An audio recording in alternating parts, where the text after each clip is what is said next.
Bonjour mesdames, messieurs et bienvenue à tous au rendez-vous du 13h sur la télévision nationale.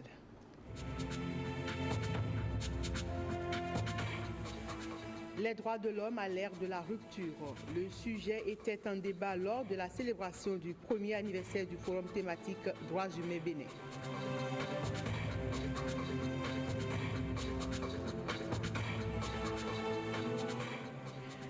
Un film documentaire pour sensibiliser les populations sur la gestion des eaux usées. L'initiative est du groupe Eau Afrique, une façon d'œuvrer pour la préservation de l'environnement et de la santé.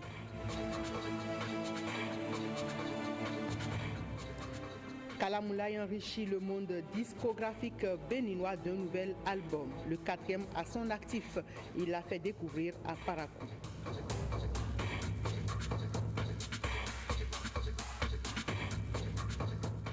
C'était à l'instant le sommaire de cette édition. Merci mesdames, messieurs de rester pour le développement. Premier anniversaire du forum thématique Droits humains Bénin. L'événement a été célébré au centre de documentation de la Cour d'appel de Cotonou autour d'une causerie débat. L'état des lieux des droits humains à l'ère de la rupture a été fait. Le point des assises avec Ulvaeus Balogun et Monique Toron. Des éveilleurs de conscience soucieux d'une justice indépendante et équitable qui nourrissent le rêve de voir le Bénin se hisser au rang des nations respectueuses des droits humains. Les membres du forum WhatsApp Droits humains Bénin, profitant de leur premier anniversaire de création, loin du tintamarre des festivités habituelles, veulent veiller au bon respect des libertés et des droits de la personne humaine. Depuis un an, nous échangeons sur ce forum sur les bonnes et mauvaises pratiques. Nous faisons des discussions autour des décisions, des actes qui touchent la question des droits humains. Occasion pour relever les principaux problèmes en matière de droits de l'homme. Les violations des droits humains au Bénin ont été révélées le 22 février 2017 dernier par Amnesty International dans son rapport annuel 2016-2017. La protection du droit à la vie, la vision de l'État pour la garantie des droits humains et les contributions des organisations de la société civile étaient au cœur des échanges. La direction de l'administration pénitentiaire et de la protection des droits humains a entre autres la charge d'œuvrer à la protection et à la défense des droits et libertés des citoyens, des personnes privées de liberté, des étrangers et des réfugiés, de veiller au respect du principe de la non-discrimination à l'égard des couches sociales les plus vulnérables. Les membres du Forum Droits humains Bénin, à travers cet anniversaire, invitent ainsi le gouvernement à veiller au respect strict du principe de l'égalité des citoyens et à la protection des droits humains. 10 ans après sa création, le réseau des commissions électorales d'Afrique de l'Ouest jette un regard sur ses activités. Elle a organisé à cet effet une assemblée générale de 72 heures à Cotonou. Les travaux ont été lancés par le président de la commission de la CEDEAO, Osmond Tiakbe et Jérôme Hungbo pour le point. Depuis les années 60, les processus électoraux en Afrique ont connu diverses aventures. Ainsi, pour améliorer la gouvernance électorale dans la sous-région ouest africaine, la CEDEAO a créé le réseau des commissions électorales d'Afrique de l'Ouest, RESAO. 10 ans après, on fait le bilan. Ne nous trompons pas d'objectif. Notre principal objectif doit être essentiellement comment lutter pour améliorer les conditions de vie de nos populations en évitant toutes sortes de conflits. Or, l'expérience récente en Côte d'Ivoire, au Sierra Leone, au Libéria, nous prouve que nous avons encore des défis à relever. Je souhaite que vos réflexions soient approfondies, que les bonnes pratiques qui seront retenues puissent être capitalisées. À l'occasion de cette assemblée générale, des progrès réalisés seront examinés, notamment l'inscription des électeurs, des registres électoraux et les systèmes d'enregistrement de l'état civil, la logistique en matière électorale, la collecte et la transmission des résultats, etc. Grâce à la CEDEAO, notre sous-région a enregistré des progrès en matière de démocratie, malgré quelques écueils observés ça et là. En tant que cheville ouvrière du renforcement du système démocratique dans notre pays, nos structures électorales sont à considérer comme des vecteurs de paix sociale sans laquelle tout le reste peut être compromis. En jetant un regard rétrospectif sur les 10 dernières années d'exercice démocratique, j'allais dire d'apprentissage de la démocratie, à travers les processus électoraux, il est aisé de relever des expériences positives à consolider, mais des expériences à améliorer, car émaillées de violences ou marquées par des dysfonctionnements plus ou moins graves. En tout cas, nous nous engageons à soutenir ce réseau et à leur permettre de mettre en œuvre les meilleures pratiques que nous dégagerons à la suite de nos discussions. Cette Assemblée générale biennale 2017 du RESAO aura également pour objectif d'élire et de reconstituer le comité exécutif du dit réseau.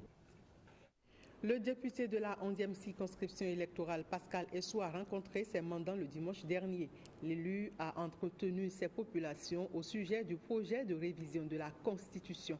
Une rencontre d'échange et d'explications sur plusieurs articles du document fondamental du Bénin soumis à l'appréciation des députés. Cyprien Lokossou et Évariste Zomanou nous en font le point. Faut-il réviser ou non la Constitution ? Que pensent les populations de Kofo sur les 6 ans de mandat présidentiel que propose le projet? Autant de questions portées en débat ici à Aplaoui. On parle des députés à l'intérieur de cette Constitution. On parle du président, du mandat des députés et des conseillers communaux. Nous allons revenir sur ces articles qui sont les articles phares, selon nous, de la Constitution. Les échanges n'ont pas été toutefois paisibles. Les questions sur lesquelles les avis sont restés partagés ont troublé quelque peu l'ambiance. Mais au terme, l'objectif est atteint. Au départ, il y avait eu trop de mouvements parce qu'on ne se comprenait pas. Parce que d'aucuns croyaient que l'honorable a déjà pris sa position et il vient nous l'imposer. Non. Qu'est-ce qu'on n'a pas dit? On a dit on a voté le budget. Les députés ont pris 35 millions chacun. La dernière fois, on était parti à Dassa pour voter les lois. On dit chaque député a pris 100 millions. Pour le projet en cours, on dit que les députés ont pris 400 millions. Moi, si j'amasse tous ces sous-là, j'aurais déjà démissionné de l'Assemblée. Je vous demande de faire confiance à vos mandataires. Projet de révision de la Constitution, les populations ici représentées ont une idée claire de quoi il s'agit. Elles ont d'ailleurs fait des propositions à leurs députés sur la conduite à tenir. Le député Pascal Essou repart très satisfait de la rencontre. La rumeur telle une traînée de poudre a fait le tour des médias hier. Eh bien, c'est confirmé. Candide Azanaï, le ministre délégué auprès du président de la République chargé de la défense nationale, a déposé sa démission hier, lundi 27 mars 2017. Pour l'instant, on ignore les raisons officielles de ces départs du gouvernement. Les prochaines heures nous édifieront sûrement. Séminaire d'information des secrétaires exécutifs des comités communaux de campagne de Patrice Talon. C'est une rencontre qui permet la vulgarisation du programme d'action du gouvernement auprès des populations à la base. La rencontre a eu lieu à Boycon. Blaise Adampo. Chant patriotique. Ce sont là les secrétaires exécutifs des comités communaux de campagne de Patrice Talon, désormais président de la République. Près d'un an après la cession au pouvoir de leur candidat, ils se rencontrent pour réfléchir autour de nouveaux défis. Il s'agira d'abord pour nous de nous approprier les grandes lignes et la vision du gouvernement du nouveau départ contenue dans le PAG, le Bénin révélé, afin d'assurer sa vulgarisation auprès des populations à la base. Dans un second temps, il reste un devoir pour nous de passer à la loupe des grands sujets qui défraient l'actualité et qui font couler beaucoup d'encre et de salive. Toutes choses qui arrachent le sommeil au peuple béninois. Je veux nommer le projet de révision de la Constitution transmis à l'Assemblée nationale. Appropriation et vulgarisation du PAG, enjeu de la révision de la Constitution, c'est le thème de cette rencontre. Une rencontre qui se veut le point de départ d'un creuset de soutien aux actions du chef de l'État. L'intérêt de ce séminaire est l'appropriation par chaque personne du PAG dans toute sa dimension globale et sectorielle en vue de le restituer à la base. D'autre part, il permettra de savoir de fond en comble les enjeux de la révision de la Constitution et le contenu du projet de révision de la Constitution. Le collectif a adopté à l'unanimité le rapport de ce séminaire. Mettre fin au bec de lièvre et au Noma au Bénin, c'est l'objectif que s'est fixé l'ONG Emergenza Sorici. Et à cet effet, elle compte organiser un traitement de ces pathologies à travers une chirurgie gratuite aux personnes souffrantes de ces maux. Blaise Adampo et Igor Ayoso ont interrogé le président de l'ONG et voici ses explications. Nous sommes là pour organiser gratuitement la 7e édition de la mission chirurgicale de réparation des becs de lièvre, des fentes labiales et palatines, des séquelles du brûlure, du Noma et de la formation des chirurgiens au CNHU Ibekoutou Maga de Cotonou. Chaque année, nous organisons cette chirurgie plastique et réparatrice. Et par le biais toujours de ceux qui nous accompagnent, nous arrivons à atteindre quand même le maximum de patients. Cette 7e édition aura lieu au CNHU du 8 mai au 14 mai prochain. Et nous avons déjà commencé la sensibilisation sur toute l'étendue du territoire. Il y a des recensements en cours. Nous avons déjà reçu des patients de Kérou, de Malanville, de Djougou, de Tanguieta. Ils s'inscrivent déjà, car les inscriptions sont ouvertes au siège de l'ONG qui est situé à Verdecor, rue Fundaï 4 vont à droite. Le numéro à contacter, c'est le 97 64 53 62, le 95 48 96 97. Nous lançons un appel à tous les parents, nos frères et sœurs, même si ils n'en ont pas dans leur famille, qui rentrent dans les villages voisins, dans les quartiers voisins, et sensibiliser ces personnes afin qu'ils puissent bénéficier de cette chirurgie. Parce que, je dis sur toute la ligne, elle est gratuite. Car nous travaillons en partenariat avec le ministère de la Santé. Et avec le ministère de la Santé, nous disons bec de lièvre zéro au Bénin. Noma zéro au Bénin. C'est pourquoi nous sommes là. Aidez-nous à toucher ces couches pour qu'ils puissent bénéficier de cette opportunité. Détection et prise en charge des personnes malades à l'aéroport international Cardinal Bernardin Ganti de Cotonou. C'est l'objectif d'un atelier ouvert hier à Cotonou, atelier sur le développement des procédures opérationnelles standardisées de santé publique de l'aéroport international Cardinal Bernardin Ganti de Cotonou. Clotaire Awekou. Un plan d'urgence en santé publique à même de détecter précocement des épidémies et autres infections et d'y riposter en urgence, explique la tenue de cette rencontre de définition d'un plan de contingence de prévention de lutte tendant à protéger les voyageurs et les populations mobiles qui empruntent l'axe Abidjan-Lagos via Accra, Lomé et Cotonou. C'est un réseau de surveillance épidémiologique d'urgence de santé publique ciblant principalement la plateforme aéroportuaire Cardinal Bernardin Ganti de Cotonou. L'organisation du corridor Abidjan-Lagos est née de la volonté des chefs d'État. Le Bénin s'est engagé à se doter des principales capacités requises par ce règlement afin de prévenir la propagation internationale des maladies, s'en protéger et y réagir tout en évitant de créer des entraves inutiles au trafic et au commerce internationaux. C'est pour accompagner le Bénin dans cette volonté que le présent atelier est organisé avec l'appui financier et technique du CDC Atlanta. Le résultat attendu est le développement des procédures opérationnelles standardisées afin d'améliorer les capacités de l'aéroport international Cardinal Bernardin Ganti de Cotonou à détecter précocement et à riposter de manière rapide et adéquate aux urgences de santé publique. C'est donc ce qui justifie l'organisation du présent atelier d'élaboration des procédures opérationnelles standardisées pour la détection, la notification, la prise en charge et la référence des cas d'urgence de santé publique à l'aéroport international Cardinal Bernardin Ganti de Cotonou, principal point d'entrée international du Bénin. Le corridor Abidjan-Lagos est long de 1022 km touchant 5 pays de l'Afrique de l'Ouest et 75% des activités économiques s'y opèrent. Hier 27 mars, journée consacrée au fromage. À l'occasion, nous nous sommes intéressés aux variétés de fromages produites au Bénin, au nord du Bénin et précisément dans la cité d'Erkobourou. Plusieurs variétés de fromages sont donc proposées aux populations, aux clients. Aujourd'hui, le fromage de soja est bien prisé. Nestor Sella, Alexis Asogba et Agathe Adjikweto nous amènent dans l'univers du fromage de soja. Ne vous y trompez pas, ce n'est pas de wagashi, obtenu à base de lait de vache. C'est plutôt le fromage de soja. Ce fromage se retrouve aujourd'hui dans plusieurs plats ici à Parakou.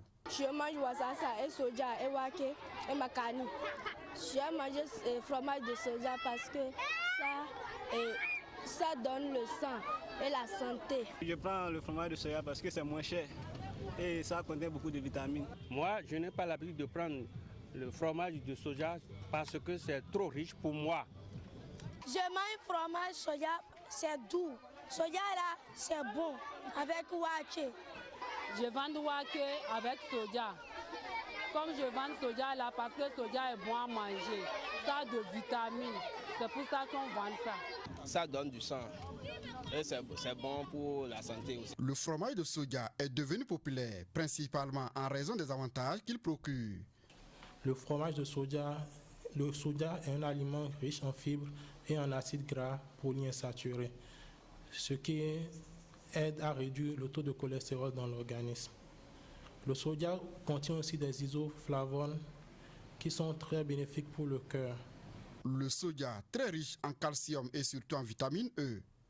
Le consommer avec modération serait bénéfique pour la santé. La consommation régulière de soja, c'est déconseillé quand même chez la femme enceinte et chez les enfants de moins de 3 ans. Tout colorant qu'on rajoute à un aliment est potentiellement dangereux parce que ces colorants contiennent des substances qu'on ne maîtrise pas forcément et qui peuvent être peut-être soit nocives pour l'organisme. Donc, tant qu'à consommer le fromage de soja, autant le consommer au naturel, c'est-à-dire avec sa couleur normale et éviter tout additif, tout colorant. Pour ce docteur, il n'y a pas d'aliment miracle. Le plus important, c'est la variété et l'équilibre dans la consommation. L'autre variété de fromage produit au Bénin, c'est un aliment fait à base de lait de vache et consommé cuit ou frit, souvent accompagné à la sauce graine ou à la sauce d'arachide. Il s'agit du fromage peul, le wagashi. En cette journée consacrée au fromage, découvrons les raisons de la cherté actuelle de cet aliment sur le marché avec Ronald Robinson et Giscard Akouvi. Là, la dernière plus c'est 2 millions 25. 1500, 1000 francs, 800, 1200, 700. Au marché, cet aliment obtenu à partir de la coagulation du lait de vache est cher en saison sèche. Maintenant, ça ne coule pas parce que ce n'est pas fromage. C'est un à un qui vend, oui, c'est trop cher. Les herbes n'a pas, avec l'eau, manque l'eau. À cause de ça que c'est cher. Et on fait tout possible, on trouve un peu pour amener à les gens, pour trouver pour manger. Dans les camps d'à côté, là, on ne trouve même pas. Parce que les marigots sont secs, c'est sec déjà, il n'y a plus d'eau. Donc c'est là où tu avais l'habitude d'aller pour trouver 100 fromages. Tu vas faire le déplacement aller-retour 7000, tu vas trouver 10 fromages seulement. Donc tu es obligé de vendre ça cher. Malgré tout, la vente du fromage en saison sèche est plus rentable aux revendeuses comme Moustaniratou. En saison sèche là, on se retrouve plus. Mais en saison pluvieuse là, on a de difficultés à vendre.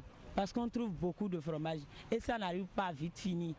Par ailleurs, le wagashi Ngdendi à Mont-Enfant est un fromage peul estimé pour sa qualité, même si les conditions de fabrication et de conservation sont à améliorer.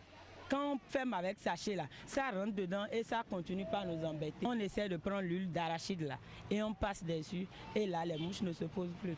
Si j'aime le fromage, c'est que ça donne de vitamines. Bon, en mangeant, on sent que ça là, peut-être c'est fait à la base du lait de la vache et on sait que c'est une bonne qualité. Ce fromage peul fait partie des spécialités culinaires du Nord Bénin. La gestion des eaux usées est une problématique difficile à résoudre. Le groupe Eau Afrique se donne comme objectif de sensibiliser la population africaine sur l'usage des eaux usées. Il a procédé le vendredi dernier à Cotonou à la projection avant-première d'un film documentaire à cet effet. Blaise Adampo.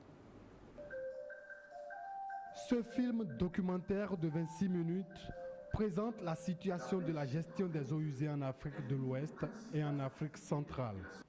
Une problématique qui mérite une attention particulière. Ocine vise principalement deux principaux objectifs.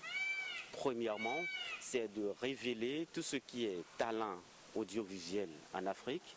Et secondo, c'est de faire de la communication pour un changement de comportement. Ce film de 26 minutes est intéressé donc aux eaux usées.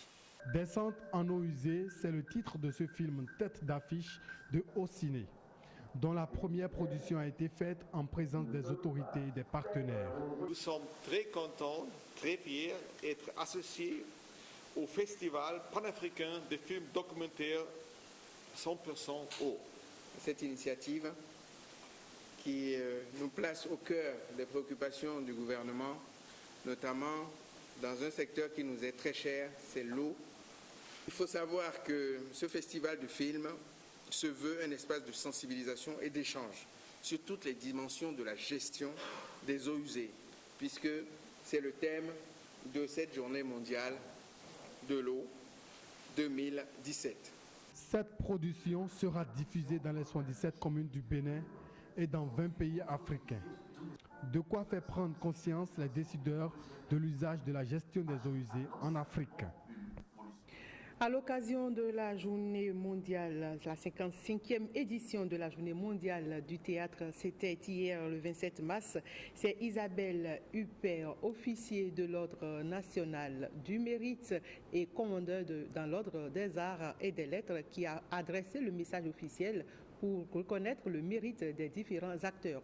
Mais une interrogation demeure, il s'agit de la place du Bénin dans le théâtre africain. Igor Ayosso, Alexis Kenom et Jean-Claude James. Je veux dire que je ne suis pas mariée. Ah mais donc vous êtes fiancé.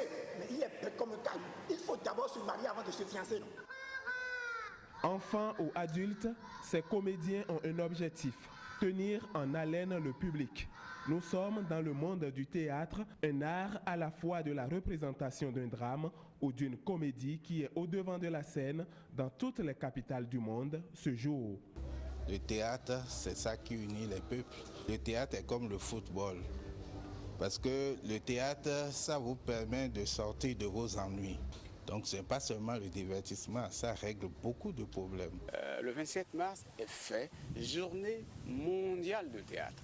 C'est pour dire aux hommes et aux femmes de théâtre qui s'imbriquent dans les multiples métiers liés au théâtre qu'ils sont des gens reconnus par le monde. À la naissance de ma mère, je lui avais... Sur le continent, le Bénin reste l'un des meilleurs élèves dans le secteur, mais les acteurs déplorent l'absence d'une véritable politique d'accompagnement.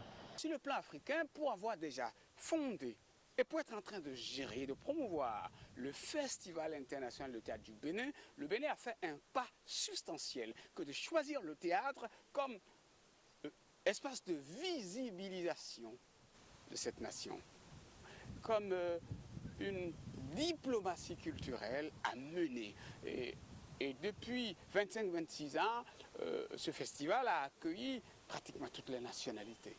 Et ce faisant, c'est que le Bénin est reconnu théâtralement dans les autres pays. Les filets sociaux sont moins dirigés vers les acteurs de théâtre et globalement moins dirigés vers les artistes. Il faut que le milieu, que l'État l'organise, le structure, pas à la façon politique, de sorte que le créateur n'ait plus à être un mendiant. Qu'on le veuille ou non, le Bénin est le berceau du théâtre, puisque c'est ici, le FITEB, c'est le grand rassemblement du théâtre. Seulement, il n'y a pas une volonté politique autour. Je vais dire, c'est l'État le grand pourvoyeur de FITEB, mais il manque une politique, ce que moi j'ai vu au Burkina. face au cinéma. C'est pas ça que j'ai vu au Bénin. Parce que au Burkina, la population même s'est dit FESPACO, c'est ma chose. Ce n'est pas le cas au Bénin.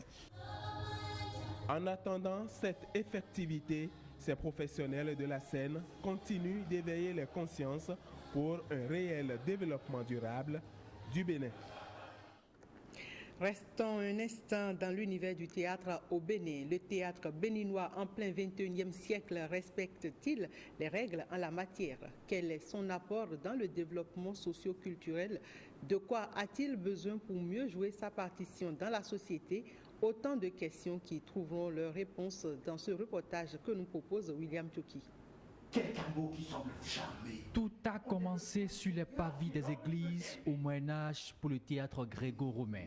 Aujourd'hui, on peut le vivre sur une scène classique ou encore sur une place publique. Il est la transposition de la vie sur un lieu que plusieurs personnes partagent, une schématisation du vécu quotidien qui a pour but d'apporter de la lumière à certaines interrogations humaines.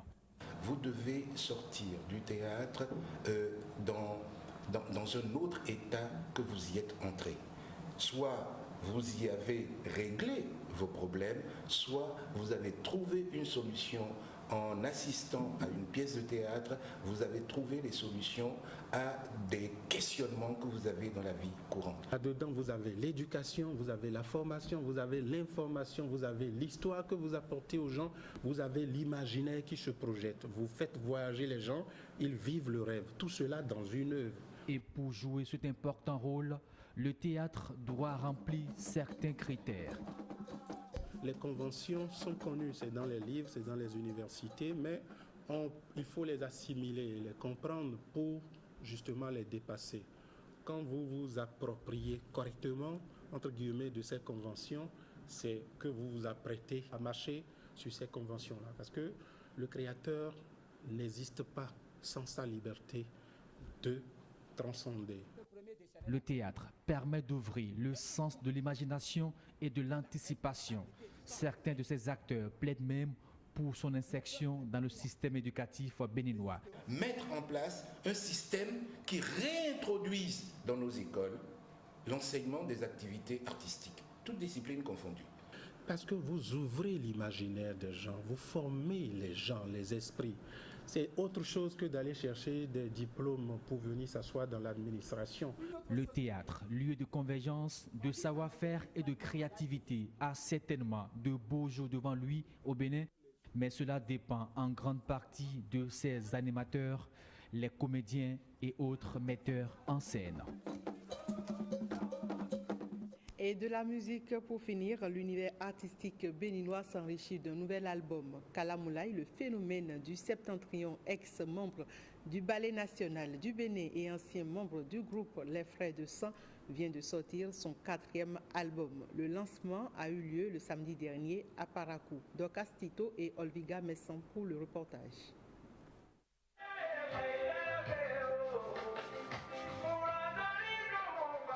Après son dernier album en 2011, il revient aujourd'hui avec son 4e opus. Maturité est un condensé de 12 titres avec plusieurs couleurs musicales teintées d'une palette traditionnelle comme à son habitude.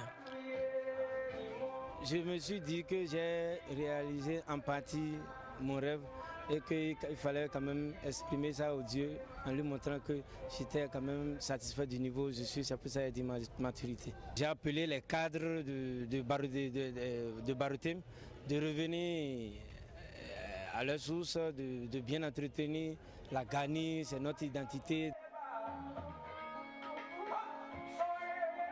Le chemin du Bénin, Miko Abo, Ninsirou sont autant de morceaux à découvrir dans Maturité. À voir ce qui est mentionné sur l'album, il parle de maturité. Ça sent vraiment que l'artiste a mûri. Il a mûri, vous comparez ce qu'il a présenté ce soir et ce qu'il avait comme album par le passé. C'est vraiment un bon travail qui a été abattu et chapeau. Il a encouragé les femmes dans ces morceaux. L'amour du prochain, le fait qu'il soit polyglotte, moi franchement, ça me séduit. Parce que là, on fait pas il n'y a pas de région, il n'y a pas de religion. Franchement, on est tous... Kalamoulaye, dans les tout prochains jours, entend représenter le Bénin au prix découverte RFI. Avec maturité à son actif, l'artiste compte relever ce défi. Candidat Zanaï, je vous l'annonçais tantôt, le ministre délégué auprès du président de la République chargé de la défense nationale a déposé sa démission hier lundi 27 mars 2017. Pour l'instant, on ignore les raisons officielles de ce départ du gouvernement et les heures prochaines nous édifierons sûrement plus. Mesdames, Messieurs, c'est tout pour cette session d'information. Merci de nous avoir suivis. Agréable fin de journée à tout un chacun.